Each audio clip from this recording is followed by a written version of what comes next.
Hey everybody, welcome back to HoloNet Marauders Book Club. We've got a very special episode tonight. We're joined by an author, Star Wars author. Once again, we had him on our podcast. Now he's here on Book Club. Landry Q. Walker. Thanks for coming. Thanks for coming on again. Yeah. And of course, we're here to talk about Star Wars Adventures: Tales of Villainy, which we'll get to. Number 7, and the back half of that issue is an 8-page epic adventure of Sidon Ithano and his crew. So everyone knows we love Sidon. Levi here from AllNewNerds loves Sidon as well. He's an honorary. After this, he might be my favorite. You're kind of like the Kicks of our crew, maybe. Maybe, we yeah. Found you found me. You found me frozen. I came out. Like, give me some Phase 1 armor, stat. Oh my god, dude! Again, so much to talk about. So I don't want to have that be our very first question. So it's not going to be the very first question, but Landry, I don't know how much say you had in what kind of armor Kix was going to have, but why does he have Phase 1 clone trooper armor? Yeah. Okay, so it was like 2:00 in the morning, and I was cobbling together reference stuff for Nick, the artist. And I sent him a bunch of, like, it was just almost just a visual mess of I took actually the Kix action, a photo of the Kix action figure, and I started hacking it up and changing it in Photoshop and changing the colors and changing the shape of the helmet and playing with little bits, just tweaking it a little bit here and there, combined with some of the the way he looked in a drawing my friend Eric had done, and his appearance in Star Wars Adventures, and said, this is the direction. And then Nick took it and made it significantly better. He kept the Phase 1 armor. He took the visual cues I was looking for, but then augmented it, accentuated it, and transformed it into something much better. Why? I mean, it was 2 a.m. That's why. And I like the idea of pulling him backwards to that earlier stage of his roots a little bit. I have one more Kix question before we move on. Why? What? So many Kix questions. We're gonna have tons of Kix questions. Okay, I wore my shirt on purpose today and everything. So, I guess my question would be: do you have maybe an idea or some kind of story, or just like a reason in universe for why he has his Phase 1 armor? Is it his Phase 1 armor? Did he find it? Do you think? It's not his original Phase 1 armor. Yeah. No, it's something that's what he was able to scavenge, because it's been half a century, and his own Phase 1 armor would be long gone. I did write a story that was not picked up. I wrote a pitch for a story, but it was a really detailed pitch. These pitches have to be super, super detailed. Like every beat of action is kind of delineated. So you pretty much write the story without writing it, where he goes back to Camino. And, in case I ever do get to tell the story, I won't give away too much, but that is when he, that's where he gets the armor, remnants of, it's not the most modern stuff, but it is significant. I personally chose it because it pulls it further away from that Stormtrooper look. And it is, which I think is something he'd probably want to do. And also, there's something just so special about that armor, the Art Deco-ness, sort of sleekness to it, that I'm just, absolutely a fan of. The big fins on the helmets and everything. And I never even, that's a really good point. I never even thought of that. The Phase 2 armor looks so much like Stormtrooper armor, and they have such a bad connotation nowadays, that he would probably want to separate himself from that image as far as possible. I never even thought of that. Also getting rid of the white. Yeah, I love how he painted himself. It's such a good color scheme. I'll pull it up again. That's great with the green cape and everything. It's good. And it has the blend of the cape also that he has in that one little little frame that you had before. Yeah, that came from Eric's design. So did some of the color things, the color patterns. And I always want to keep his pattern, like his triangle and stripes, and stuff. And of course, he would have his medic symbol still, but you just can't see it. When I think in this issue, I don't think we can see it, but it is there. That's good to know. You know, I was curious. Well, I think it's an important part of his identity. You know. Yeah, definitely. Sure. Speaking of like nowadays, like Matt said, when exactly does this take place? If you can tell us. That's a good question. I mean, I could. I mean, that's the thing is I could, but any answer I give you, and I will give you an answer, is I reserve the right to change my mind on this. I was thinking about this earlier. My intention is that all I can tell you for sure is it takes place obviously after the kicks, which has been assumed to be shortly before Force Awakens. And my intention is that it takes place before Rise of Skywalker. But, you know, if I get the opportunity, which I hope I do, to expand on the story, because I have tons of stories all mapped out, arcs, character arcs, develop all this stuff. I may change my mind on that. You know, I've got, it's nice being in a position where it's non-committal.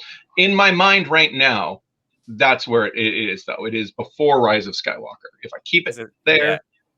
I like At that point, then the implication is certainly that potentially somewhere off screen at the Battle of Exegol, Sidon Ithano is pulled up in his separatist frigate fleet. That's what I'm thinking. He has a fleet. He shows up with a fleet of separatist ships at the Battle of Exegol. You know, I'd lose my mind. I think it's equally as interesting if it took place after the fact and he was doing this in like a new way. It's both are really cool, but either way. Well, that was the thing. Like I was always thinking about it that way with the Battle of Exegol. That was always in my head. Like, right, like what if there's, you know, because obviously there's this huge fleet, and why not have Sidon Ithano have contributed these ships? But then I started thinking, this was just a few hours ago. I was like, well, what comes next? And there's a lot of room to play there, like, you know, him assembling fleet, because this gets into the psyche of Ithano as it exists in my head. And I have to give a caveat when I talk about things like this that have not been committed into a publication. It is transient. It is simply, that's what I would like at this moment. Whether I get to write it, I could change my mind. Somebody else might write something and it changes things, because that's the nature of this shared universe. But in my mind right now, there's a certain amount of how would I put it? Sidon Ithano is a character who's never going to relax. He is going to be, all right, that big battle happened, but there's going to be another. There was always another. That's his existence. That's his experience. Is everything is focused on planning the next step to ensure survival no matter what happens, because he's been around long enough that he's not going to take it for granted that peace is an option. Right. Okay. Yeah. Yeah. I mean, that's obviously, we see Sidon say that at the very end when it does the badass zoom in on his eyes and whatnot. Oh, that was great. And you know, he's like, happened at that temple he grew up at. Yeah. The Levi knows about, you know, he listened to our interview with you, so he knows about the potential origin stories you want to do with Sidon, which we're all fans of. That'd be a blast. I do hope it happens. I know. Levi, it's kind of the thing you brought up to me, but do you want to bring it up with the Book of Hondo? Well, I guess I just did. That, yeah, you can take it. I was actually pulling up a quote that I saw on the internet, as one does. Someone commenting on a thread on Reddit, which is, you know, neither here nor there, about this issue, and I believe they said, "I will read as many Crimson Corsair stories." Yeah, here it is, as Landry Q Walker can write. And I was like, yes, this. Of course. And I was like, I don't think it was any one of us. So there's at least one other person out there. That's good. Yeah. I like that. Who is just shared like, by many. Matt, are you sure it's not you? No, that probably wasn't me. It's also not me. Are you sure? I don't do that. But the Book of Hondo. So Levi pointed out to us earlier that it's in the Treasure of Count Dooku story, and I just quickly went through it, and I didn't pick up on it in the first pass, but that's literally how this comic starts, from the Book of Hondo, and we love Hondo, and so it's just what can you tell us about the Book of Hondo? Okay, so if you've read the first Crimson Corsair story I wrote in 2015, the digital copy has a quote, an excerpt from the Book of Hondo. At the beginning, yeah. Right. For some reason, they left it out of the print edition, which I was very disappointed. That's why I knew about it, because I read on Kindle. Yeah, I have the digital. So it's not in there. It's not. And my intention is that every story would start off with a Book of Hondo quote. Part of it is because the Crimson Corsair stuff is very much my love letter to the Clone Wars. It is, and I don't say this lightly, as somebody who grew up with like Star Wars premiered, I was age 6. So it's, you always have that kind of, this was the Star Wars of my childhood. I think Clone Wars, the cartoon series overall, when looked at overall, is probably my favorite Star Wars.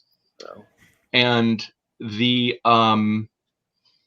anything I can do to connect it to. And I think that's where we get to see the best use of pirates and that kind of ilk in the Star Wars universe. So much of this Hondo's character is amazing. Yeah. I mean, he's amazing. He's so much fun and evil and not evil, and depending on his moment, like I always think about the episode where with the Jedi children, and it like, today I love children. It's like, okay, Hondo, you're awesome. And he's so good they gave him a theme park, right? Yeah, I know. Exactly. So that's something that's always been super intriguing to me is we see him in Rebels and then he turns up in the storyline for Batuu, and that's obviously set sequel trilogy time. So it's like, all right, well, what happened in between? So yeah, I think when I did my first one, and when I did my first Book of Hondo quote, he was I think he had already shown up in Rebels. I think he had. He may not have. I think he had.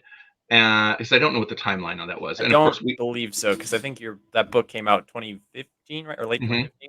Yeah, and he showed up in Rebels season 2. Season 2, yeah. It might have been like right at the same time. Yeah. So I didn't know, they were going to do all this with him. And when I wrote my first story, I think I may have mentioned this in the previous podcast, but I'm not sure if I did. Which is I kind of like the idea that for so many beings in the Star Wars universe that aren't the ones that live to 200 years or 5,000 years or whatever, that live kind of lifespans adjacent to our own or even shorter. All of that stuff happened a long, long time ago. When they're talking about the Clone Wars, when all the crew, the Crimson Corsair, when they find Kix in my first story, it's all from the perspective of the way we might talk about, World War II or World War I. It's the further we go, it becomes this thing like we know intellectually, but we don't necessarily have this emotional connection to. And I thought Hondo, inserting him, that was the only way I could kind of insert him in there because I didn't want to have him as a character. But I like the idea that he has become, there's a legend to him because he was such an infamous pirate. You'd have these pirates 50, 100 years later, however long it might be, who are still looking like, oh, and then there's a famous pirate. Hondo, the way we look at famous pirates in our history.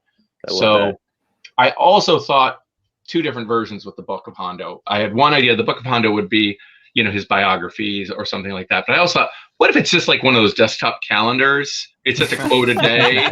It's just like aspirational. I honestly, that is amazing. More Hondo. I think that's.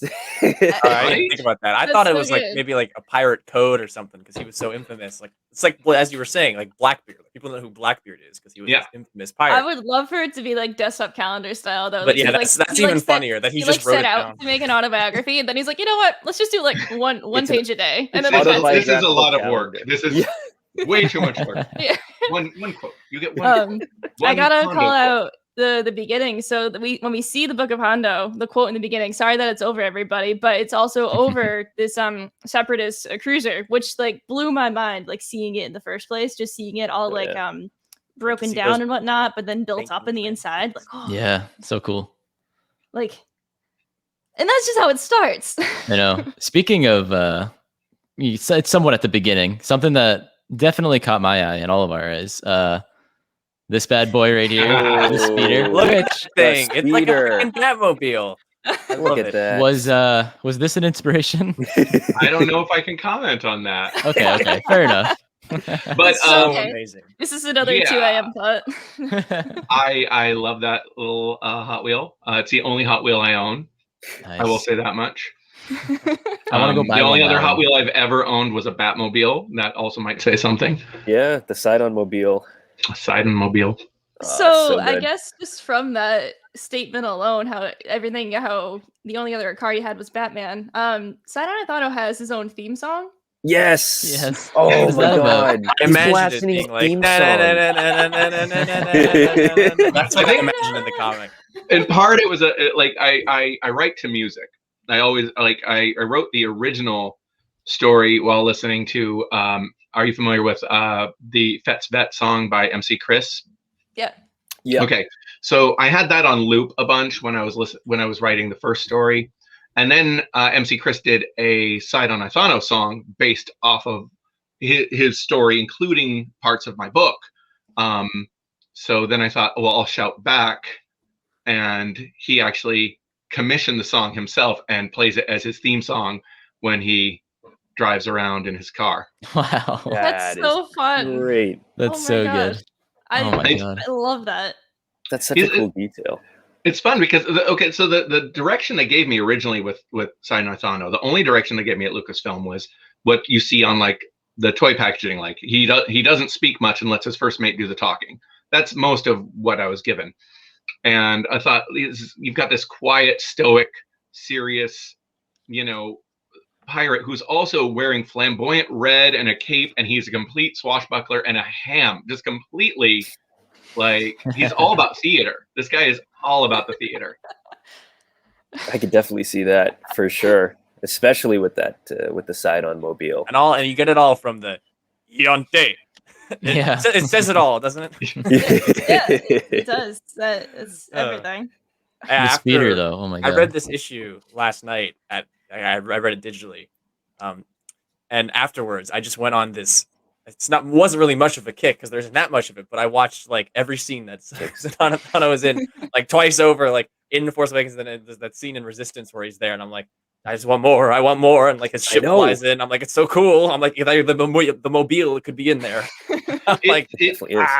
There's a lot of room. There's a lot of room to grow. I mean, I kind of implied the same thing because you don't get it visually in the original book that I wrote. Of course, he's got his own what do you call it? The barge. He's got his own like retrofitted sail barge turned into a pirate ship that he can drop down on a planet with, and go through through situations that are completely inhospitable.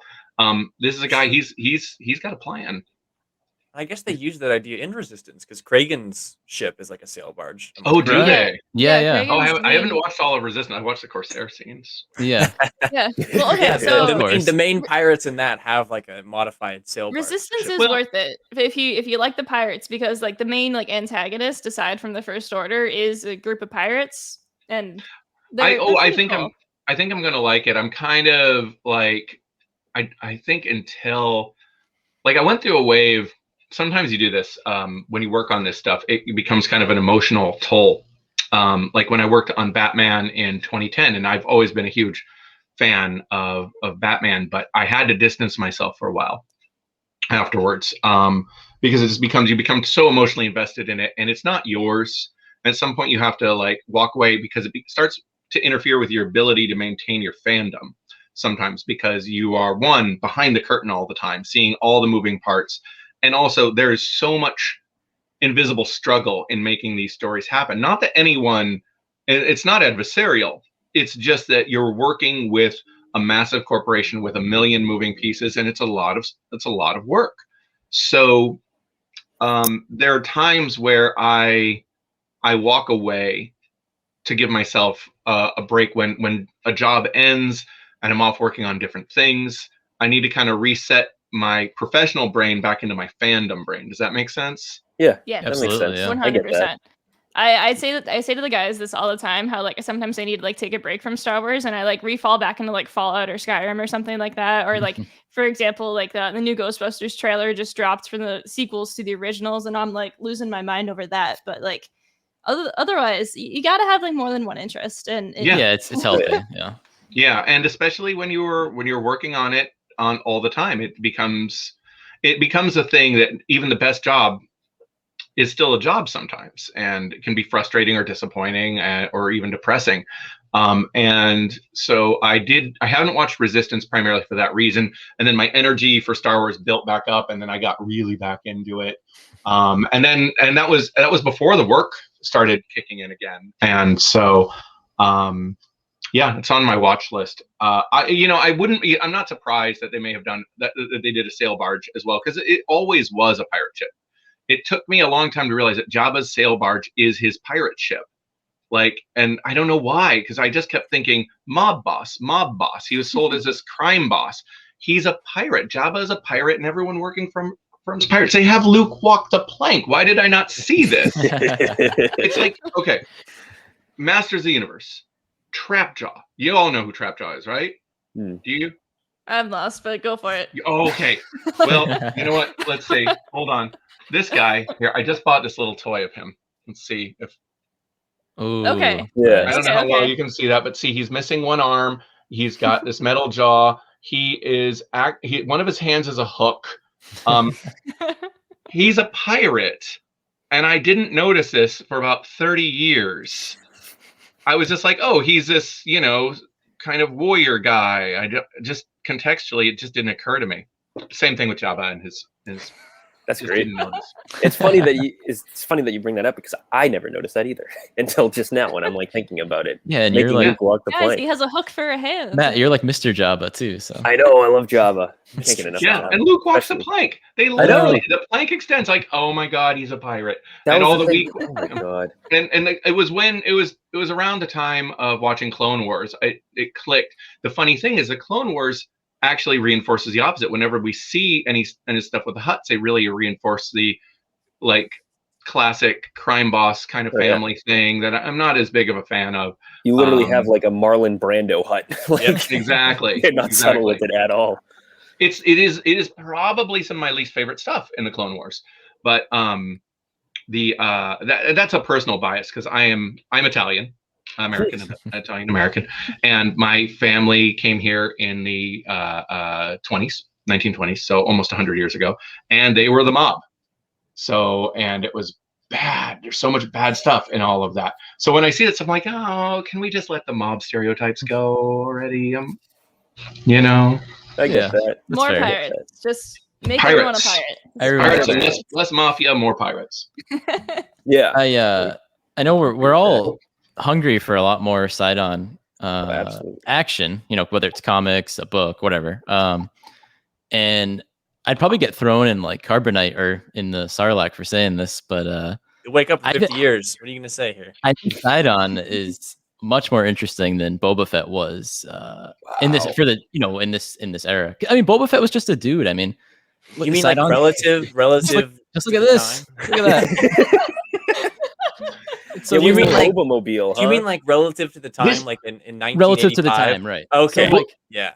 This is an interesting point, because I actually wanted, one of the reasons I went with the absurdity with Ithano is to make him distinct from Boba Fett, because it's so easy to go, he's another like cold, calculated, oh, he's no good to me, dead kind of guy.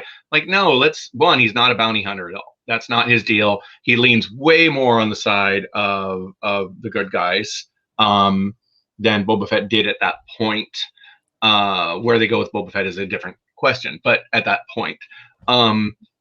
And I didn't want him to be, he can himself come off serious, but I want his stories to just be really distinct, because there's a sameness you can get if you're not careful with these characters. I'll tell you this, though. I would have never revealed what he looked like underneath the helmet. I like the idea of it being a complete mystery. Oh, yeah. We have kind of an image of him from under the mask. Mm-hmm. Yeah. Was it what you pictured in your head, or had you even pictured something in your head, or did you just kind of like leave that? Or did you see it? I think I saw it. I think that I got a look at that, and I think I just kind of tuned it out because it didn't really help me one way or another in the story, because he didn't strike me as the kind of guy who's going to walk around with his helmet off. There's a lot of that in Star Wars, like. So why? Like, I mean, we all know functionally. I thought the Mandalorian season 1 handled that well. That like, you got to take the helmet off at some point, guy. I mean, come on. Yeah. But it's also fantasy and fiction, and we can kind of ignore that. Yeah. So, yeah. But yeah, I mean, Levi, you brought up that at the time, Boba Fett was much just, he was just kind of nothing. He was just a I'd cool looking guy. I'd say certainly relative to the time. I would agree. Now it's like, okay, he's the clone of Django and this and that. So yeah, he was certainly pumped up by his looks and his mystique.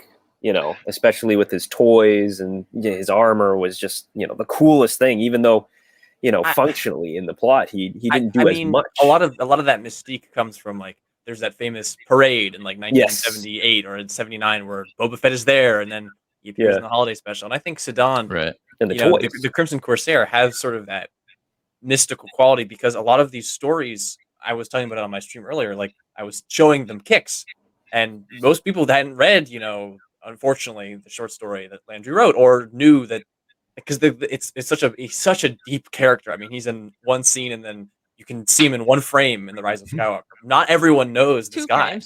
Two frames. You want to talk about that? Sorry, but like when you dig in, there's so much here and so much to love, but it has the same like hidden quality as Boba Fett did then, like where it's like, right, exactly. Like, what's going on here, and like, oh, you know, what does this mean? Like, what's a Mandalorian? And it's the same thing with. I think we're at the same point now with these characters. And speaking of this story, when you were writing it, I guess I do want to take it back to the story. Did you get like, was it inspiration from like an Ocean's 11 kind of deal with the way the story plays out? And it's like, I've never seen it. Really? Yeah. Is it similar? I actually haven't seen. I don't watch a lot of movies. Just because. Kind of. Yeah, so like I guess to explain like Levi's vibe with that. So what they do in Oceans is they try to gather up the crew. So instead of like in your comic, everyone's already together, but Quiggle's introducing everyone. So in Oceans 11, they gather the crew, and it's kind of like montage-ish of like they go around finding the different people that they need. So I totally get like that, Levi, but that's funny. It's like I mean the end. Certain heist. What's the word? Sequence. No, well, it's like a stereotype, the way that the heist goes, or like an archetypal kind of thing, where every person who's part of the crew gets like a little like blurb about them. Yeah. There's absolutely there's a tropey kind of in a good way, I think, tropiness to that I definitely did want to embrace. Also, what happened? There's two things I realized as I sat down to write this. So I was working with my editor Elizabeth, who has left IDW since then, but was absolutely fantastic to work with, and we bounced back and forth. She had me pitch. I would send in a batch of pitches at once, like 6 pitches, and then we'd hear, oh, they don't like any of those, or they think that avoid an origin story, do this, do that differently. So here's another 6 pitches. I think I did 18 pitches in like 2 days, and they liked this one. And when I sent it to Elizabeth, she's like, she looked at my pitch, said, can you do this in just 8 pages? Like, oh, I forgot it's not one of the main stories. When my previous Star Wars Adventures work were 20-page stories. I didn't think about that. I was doing the backup piece. And I did know that. But I'd been told that like a year before, because these things take forever. I've been working on this forever. And in that sense. So I was like, I don't know if I can tell this in 8 pages. Hopefully they don't pick that one. So they did. Spoiler alert. And I told Elizabeth, I said, I don't know how I'm going to do this. So I may have to go, off the plot a little more than might be ideal, but I'm going to see if I can make it work. And so I sat down and I had like 3 hours to write this thing. I had my pitch and I had about 3 hours to go, okay, how do I make this into an 8-page comic and execute it and finish it?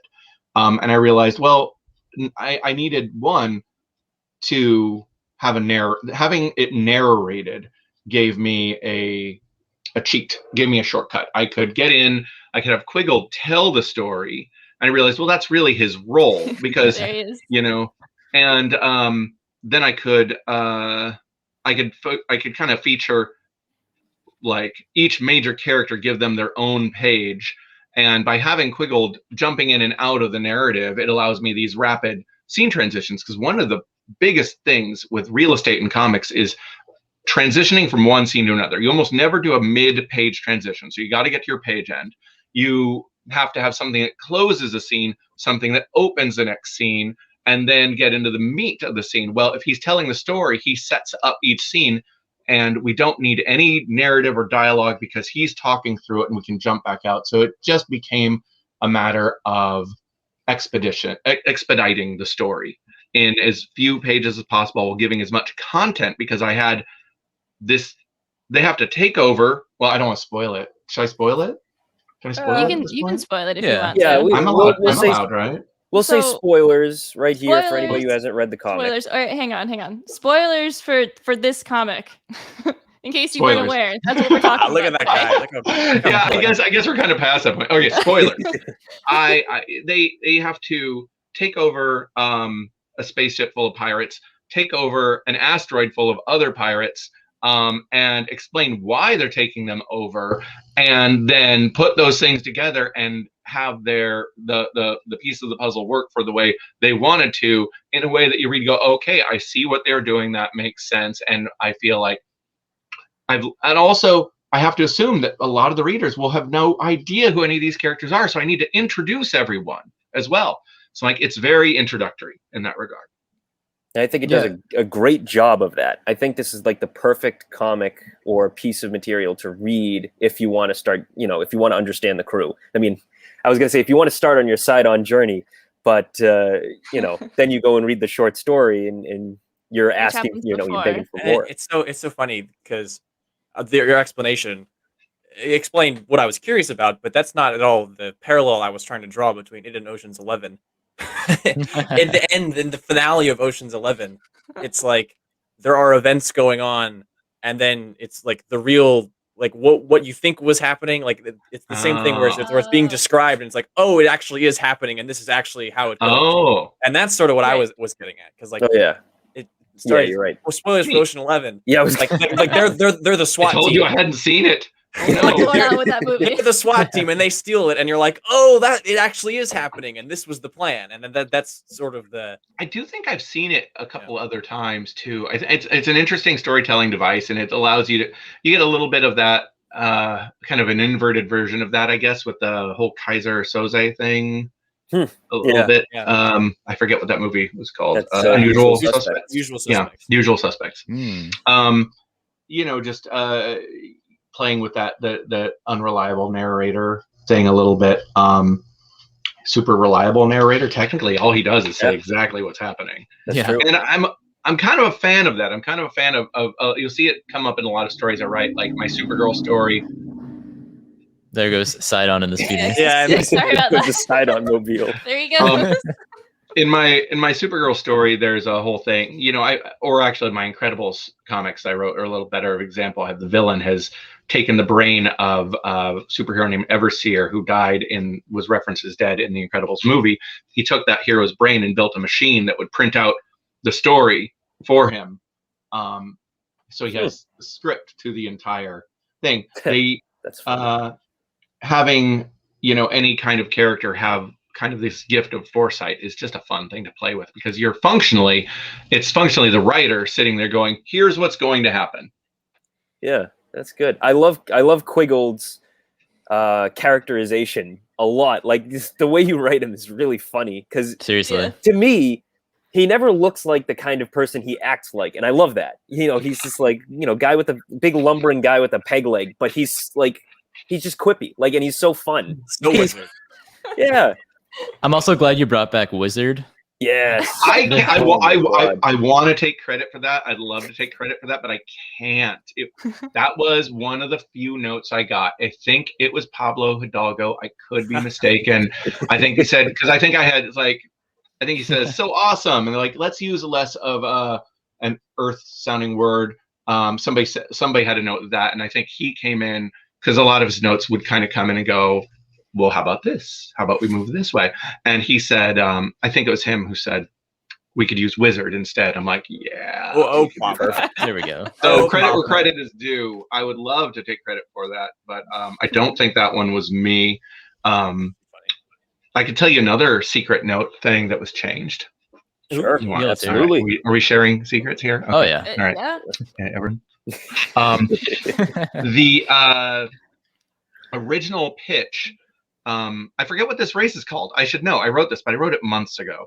But this is the race from the Ewok movie, the enemies from one of the Ewok TV movies. I was gonna ask that. Yeah. Oh Yeah. wow. I was gonna. Are you talking about like the villain of this, like the pirate guy on? Yeah, they rode horses. Yeah, those guys. And in the Ewok movie, they rode horses or something. They rode something. Maybe they weren't horses, space horses.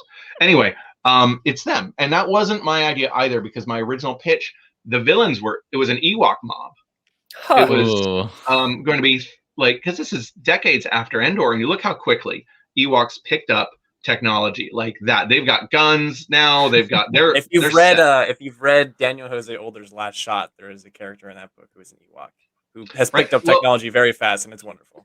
It's actually going further back than that. In my book, in my short story Face of Evil in 2015, there's a reference to two very frightening looking small bipedal bear. I don't think we say bear, but creatures in Maz Kanata's castle that like the Rin Bigglestone, who's my protagonist of that story, makes sure to avoid because they look very seedy and dangerous. That. Yeah, those are Ewoks. Those were meant to be members of this Ewok gang, and this was going to be my connection to that story. Was going to be the Ewok gang, and we have this one on this throne of bones built in the middle of this spaceship. He's just like, yes, but he hops down. He's short and furry and all that, but bears. Little murder bears, because they are savage. They're going to eat Han and Luke. Do people just forget about this when they buy little plush toys? The only reason they eat them is they gave them the access to more food functionally in the form of stormtroopers. So I'm just saying it's a little scary, but they asked me not to use Ewoks. They felt it was a little I maybe I shouldn't say why they said no, but they said no. But then again, Pablo again said we could use this race instead, and then still connects to the Ewoks. I'm like, sure. I wanted to have the bad guy in an Ewok hoodie, but they also balked at that, like a hoodie made out of an Ewok.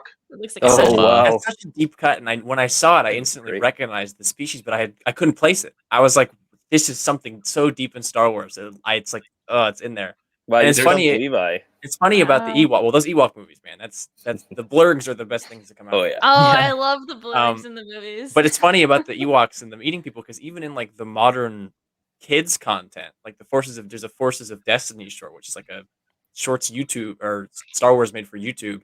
Like one of the stories is Han and Leia, or I think it's Leia and Luke have to be like, Ewoks, you stop. You cannot eat these people. You can't eat, like they're trying to eat the stormtroopers still, and they're like, no, you can't do it. And it's like that's in like the animated kid stuff, like for like actual 5-year-olds, and I think that's too funny. But the murder bears, it's constant. I love the idea because it would take them no time at all. They're gonna get a ship, probably steal one of the Empire's ship. They're going to get down in space. Plus, let's face it, all that debris landing on their planet, it's going to be a wasteland. So you're going to have this massive Ewok exodus anyway. And they're going to, you figure, they probably have short lifespans, but they probably breed really fast. So they're just tribbles across the galaxy at this point. These murder bears that are like, every 10 years, there's a new generation of them. And they're going to be like a plague of murder bears across the galaxy.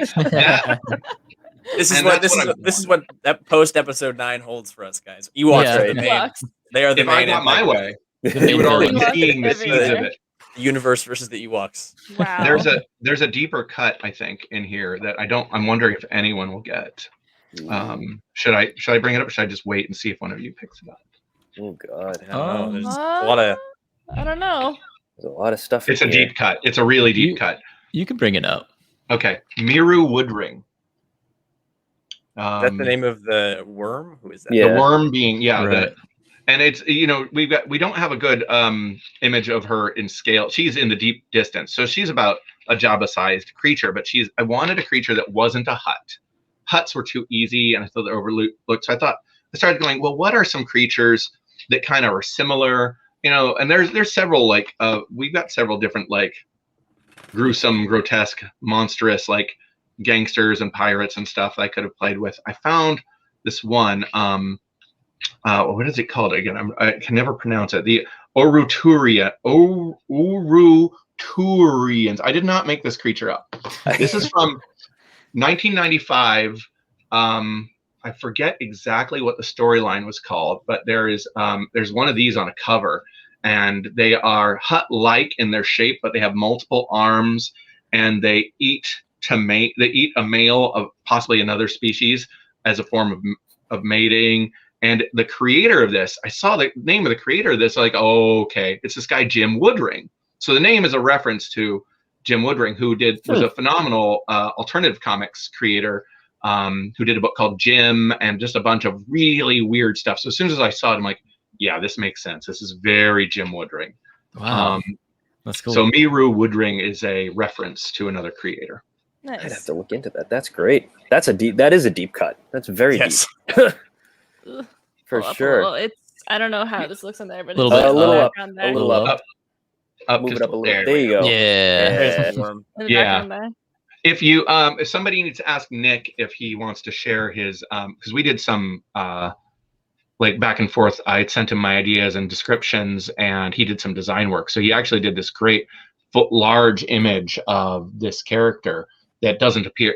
We only get that one shot in the book, but he did draw a fully rendered version of her. Wow. So if he wants to share it, somebody needs to ask him. Yeah. I can't. I would do it, but it seems invasive. And we should really just shout him out because the art in this is wonderful. Phenomenal. He's somebody you should talk to. I don't like talking to me. That's where all the magic happens. The art. We'll reach out to him. So I mean, the art in this book was by Nick Brokenshire. Brokenshire. I've never spoken to him. I've been going Brokenshire. And he will correct us, I hope, and hopefully not embarrass any of us. I mean, really just a wonderful guy to work with. I have to give huge props to him. Fast, easy to collaborate with, very creative. I'm a huge fan of his art. I have been for some time, and getting a chance to work with him was just fantastic. I hope we get to do more stuff together in this world, especially. Yeah. Yeah. We hope so too. We finally got to. I wanted to bring this up before I forget. We finally got to see Squeaky. You were talking to us last time about this big hulking buff Gamorrean. That's not Squeaky. It's hard to see the images. Big hulking buff. Look at that. I didn't notice it's a bone axe. Yeah. Oh God. This Gamorrean, and he's so cool, and I love his backstory that he was a noble. And that's another deep cut that is taken from the Blogoinks is another that is a reference to something from the mid-90s as well. There is a story about that clan, and there is a power struggle within it, and I haven't read it in all fairness, but I thought I'm giving a shout out to that, the Blogoinks. I like the idea that there are these, treating it like there's a cat, like I mentioned before, this caste system within the Gamorreans, where you've got your average Gamorrean that we've seen, the ones who go off world and work these more menial security jobs, and then you've got these like this barbarian like warlord of the Gamorreans who has been like exiled. I thought, why not? That'd be fun. Yeah, I didn't design that weapon. The weapon is great. Yeah, let me pull that up again. That's great. So cool. Yeah, that's fantastic. Nick did a really wonderful job with that. And I love that you were telling us last time when we talked to you about how Squeaky's a really nice guy, just a swell, upstanding fella. And he mentions it in this one too, that he's a really cool, nice guy. I love that there's like this big Hulk Gamorrean who's like super chill and super nice, unless of course you're enslaving Gamorreans, then you're just gonna absolutely wreak havoc on this asteroid. Which makes sense. Yeah, of course. Yeah, they're his people. Checks out. And Nick just nailed the expression of the Gamorreans when he comes across them. I don't know how well you can see that with the focus. Yeah. But yeah, they're just like, oh, it's him. He's the exiled king. That's great. The last time. Course, go ahead, man. No, you go. No, you stay on this because I was. Well, I was going to say, we've mentioned everybody else on the crew, but we have to bring up Revith, of course. Yeah. There she was great too. I love what a badass. That gave me the most kind of the heist vibes, where you're standing in a room and you're saying, well, my person is working on dismantling this person. And my tech person is the lights go off. hacking this and doing that, and then the lights go out like immediately after they're mentioned, and it's like that was just like perfect. Like that was. I kind of assume she's probably already hacked into any kind of camera system that is in there, and she's monitoring everything. So she probably timed that for dramatic effect. Right. Like so that was there for the absolutely dramatic. planned. That's good. I like that. They're all about the drama. Of course. Yeah. Oh yeah. This is a theatrical bunch, with possibly exception of Kix. Kix is poor Kix. I know. The way you talked about him. Hearing the whispers of his brothers and whatnot. My gosh. Yeah. Now he's the last. He's still fighting his war. Picture of Kix? I'm looking. Oh, I didn't even realize that he's shooting. Look at him. There he is. He's so sad. Yeah. That is tragic, but like so good and so rife for more stories. I cannot stress this enough. This story in particular sets up so much more that we could get. Like I am just chomping at the bit for more. Speaking of which, so the last time you were on with HoloNet, you teased that the Corsair and crew would be going after separatist stuff, and you see that in the panel, the battle droids, and then you see those battle droids in Resistance, and now here we have them getting the separatist frigates.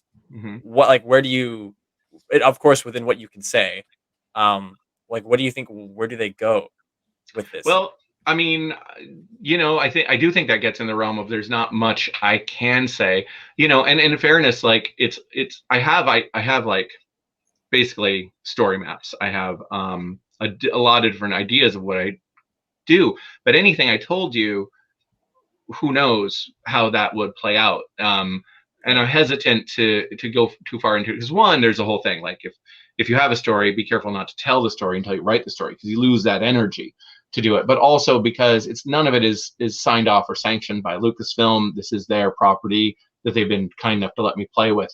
So, they may look at all of this and go, that's great. We want to go in this completely different direction now with somebody else. And I have to roll with that. Right.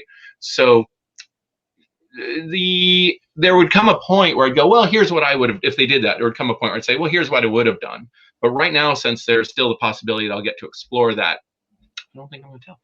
No, that's 100% fair. So because I'd much rather you get to tell more stories than spill all the beans on our show and never get those if it's a possibility. But I would tell it eventually. If I don't get to tell it in story, I would tell my version of what I would have done. I will talk about that eventually. It's always fun. That's great. Cool. So good. Ooh, the Landry, so excited. More Landry Corsair content. Please. Yes, I mean, we're going to do everything we can to prop this up as much as possible because I'm grateful for that. I spread the word. I think it did well. I mean, it was a hard issue to find today. It was impossible for me. Especially the Sidon cover. I mean, I had to snag one on eBay. I couldn't find one in the store. I couldn't find one at all. I was all of our local shops. Like so the way that the butterfly effect happened this morning. So Levi read it first at like the midnight release, and he's West Coast, and so he. I was there for the midnight release. Yeah. He texted us. The premiere, the red carpet premiere. The three of us are on the East Coast, and so we get this text at like 4 a.m. That's like, oh my god, did you guys read it? Oh my god! And we're like, no. what is happening? And then Matt eventually read it, and then AJ and I eventually read it, and wow, it was an afternoon. I just got getting into it. I specifically woke up early from work just to be able to like go out of my way to some comic book shops to pick up the comic before I went to work so I could read it on my lunch break. And none of the comic shops had it, and I was mad. I was so mad. I usually wait for a physical copy, and I did go to the store and buy one, but this time I actually bought it digitally. I happened to drink non-decaf coffee last night. I drink coffee constantly, but usually it's decaf. Last night I drank a really strong coffee, and it's like 4 o'clock in the morning. I'm like, I'm still wide awake, and I've been working, and I'm like, oh, I could just get it digitally and see it now, because until it's in print, you don't know if there's a last minute change that no one told you about. And the last time I saw this, actually, it didn't have the Book of Hondo quote. I never saw that. I did get a proof copy. And one of the things I noticed, like, hey, there's no Book of Hondo quote. And I explained why it was important to me, why I wanted it, how it was in the previous story. And that was with talking to my editors, Riley and Heather Antos. And they were super great. They're like, okay, we're going to get that right in. But I hadn't seen it, so I didn't know how it would look. And like, you always worry like something fell through. And this is one story I have to say, everything is there. Everything is perfect. almost any book I have ever had published, I can look and go, here's a production error. There's where they dropped some dialogue. Here's where they dropped a panel even, you know, it happens, or a page, and it's horrible when it does. This time it's all there. And so I was very anxious for months, like, what's going to happen? Will I get it? And they'll be like, he's no longer Kix. He's some new clone because we decided we don't want it to be Kix. That could happen. I'd be, you know. Well, they can't say that because you literally have dialogue in there that says he was a medic or is a medic, but he's pretty much an animal now. And just like, oh my God, like. Yeah, it's interesting. I don't actually name him in this one. Yeah. So I saw somebody commenting online. It's like, is he a new character? I'm like, no, he's not a new character. He's been around. Read the short story. Oh gosh, like. Yeah, I think it's so many episodes. It's a nice tease to go back and read your short story for the folks who haven't. Maybe people that just look at comics and whatnot. Maybe if like, you know, the front of the comic was Luke and Leia, so they'll read this and they'll be like, oh, what's the story in the back? And they'll be like, maybe they'll fall in love with Sidon like we all have, and you know, I hope that's the case. I hope so too. I'm enjoying the naming conventions of the story too. This is my first one is Crimson Corsair and the Lost Treasure of Count Dooku. And this one, of course, is the Crimson Corsair and the Crime Lords of the Barren Rim. Every one of these has got to be that kind of Crimson Corsair and exactly. Yeah. And the, you know. Yeah. Because go ahead. No. Okay. I was just gonna say, I love that Star Wars is so big that there's this little corner of the universe where there's this ongoing story of like with this one side character of like, and we're just so in love with it, but it's like this tiny little thing that it feels like it's straight out of like the 80s Marvel run, but it's so good. It's just so it's amazing to me that I just love how it's so grandiose too. It's like this small little corner, but it's like the Crimson Corsair and the, you know, Lost Treasure of Count Dooku, and so amazing. Yeah, it really is. I mean, that's what makes Star Wars so special. You know, it really separates it from everything else, is that this universe is so big that everybody can have just a little tiny corner or a piece to focus on and flesh out and, you know, geek out over and obsess over. And of course, no better character to do that than the Crimson Corsair, without a doubt. It's a great part of it, right? That we can have 16 different stories going on at once that are all completely disparate, yet we can put just enough connective tissue in it as creators to tie it together. You know, of course, in my case, I've got Kix there. Yeah. You know, it's a deep bit of connective tissue throughout the lore of Star Wars, and yet he is so far removed from his origins, and it's just fun to explore and have this place where, you know, I've told so many I've told many Star Wars stories now compared to, you know, having not told any before 2015. And I would have never guessed as a kid that if I was doing this, there wouldn't be lightsabers. And yet I don't think I've written a single lightsaber. Yeah. I don't think there's a single lightsaber in any Star Wars. One. I lied. I'm sorry. I'm a liar. Wait, it's right here too. It's this one. I put out books in case you needed reference for things I've worked on. Here it is. It's this was a fun one. We're going to do a quick aside from the there's this character. This is this Imperial officer, Davin Bryce, has captured Luke, and Leia is staging a rescue, a very efficient rescue. And I forgot, the lightsaber does appear but is never ignited. Also, I want to say Davin Bryce, my brother's name is Devin Bryce, and he looks pretty much just like that. That's great. Because the artist of this is Eric Jones, who I've worked with for 30 years, and he was my roommate for 15 years.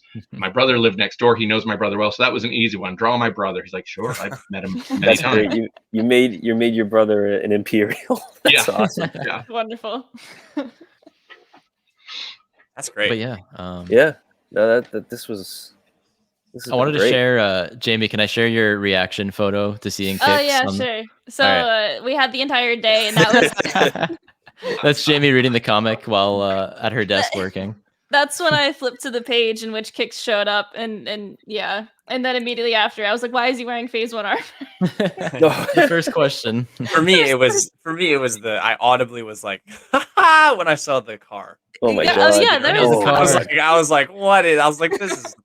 Oh man. I wanted this story to have all the impact of a crazy 1970s airbrushed van. Like, this is the mystery machine of Star Wars. That Nick big, was like, a perfect artist for that. Definitely, yeah. Yeah. Oh my god.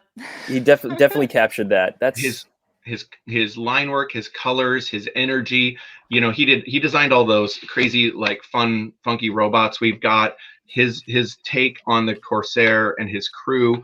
It's based off of stuff that I gave him, and he elevated it to a great level. And just his pacing. I really enjoyed working with him. The whole team was great. I had great editors, and a lot of support, which you don't always get in this industry, So, this was a rewarding one. It took a long time to make it happen. I'm hoping we can do another in a lot less time, and I'm hoping to do a whole series of them. So, gosh, fingers crossed from me too. We're gonna do everything in our We're power to all get that crossed. to happen. Wow. Because we need more. We need more. 100%. Like, the best way, I've been trying to market these things and tease them is like, guys, like, Kix is in it. There's so many Clone Wars fans, and like, Sidon is amazing, Kix. but everyone loves Kix. So, a lot of people were like, whoa, I gotta go check this out and whatnot. So that was, I won't lie. There's a little bit strategic with that, of like knowing that if I connected it with the Clone Wars, it would be emotionally satisfying for me, because they weren't going to let me write a Clone Wars story at that point. Maybe now I might get an opportunity, but at that point, everything was very forward. Everything was very Force Awakens era when I wrote my first stories. And I didn't know if I'd get to write any more. So I'm like, I have to bring the Clone Wars into this era, because it's been and getting a chance to, while I've never worked on anything Clone Wars related, I kind of have. I've gotten to kind of come in and connect to it in this really beautiful way that I hope people who are fans of the Clone Wars find satisfying, if sad. Admittedly, there's a lot of sadness and weight there. Yeah. I would like to point out, just for those who find it emotionally overwhelming, sometimes we have to bring a character to a low point to see them come out of that point. So that's what I want. If you care about Kix, you'll want more stories. We need Kix to grow and be happy again. Oh gosh, I don't even have anything else to say about that. Gosh. Wow. Anyway. Accent, okay. Jamie. Yes. So we're wishing for more stories, and we hope that we can get more soon. Landry, thank you so much for coming on our book club episode for this comic, honestly. And we hope that you get to work on more stories soon. For everyone, again, it is this Star Wars Adventures #7. This is technically the alternate cover. There is a cover with Luke and Leia on it as well. There's a story about them going to Bogano, which is the planet from Jedi Fallen Order, which is also a really fun story. We'll talk about that another time. Because this is all about Sidon Ithano, Crimson Corsair, and his crew. And we're just so excited to be able to cover this. And thank you guys so much for watching our book club episode. And we'll talk to you soon.